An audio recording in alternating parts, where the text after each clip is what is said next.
И опять здравствуйте. Это опять ремонт вот такого фонарика китайского. Зарядка от сети. Просто выпрямитель, плата выпрямителя. Конденсатор вздулся.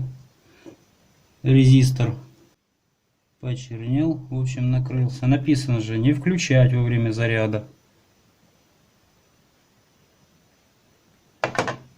По идее, наверное, включили. Или что? Провода оторваты уже. Светодиоды узнать нужно. Целый ли.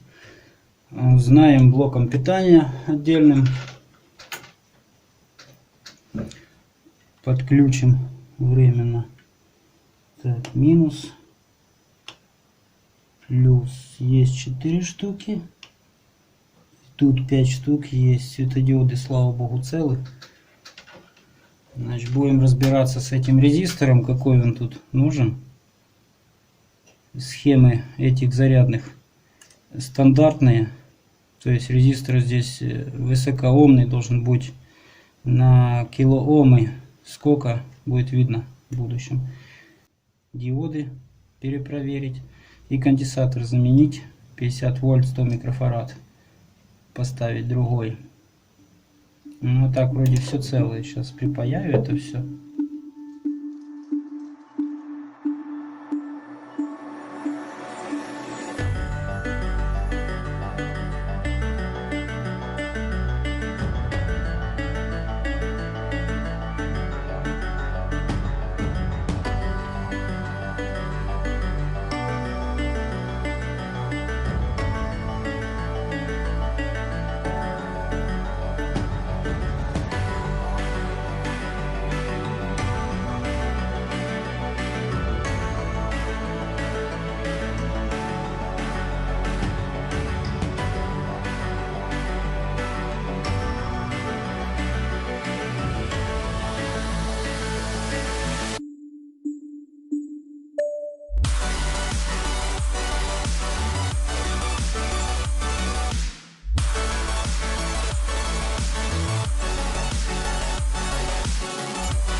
Но фонарик мне достался в таком виде. В общем, все дело пошло.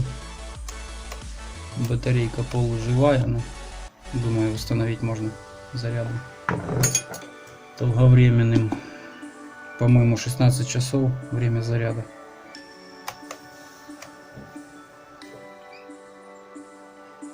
На этом ремонт закончен. Все, пока.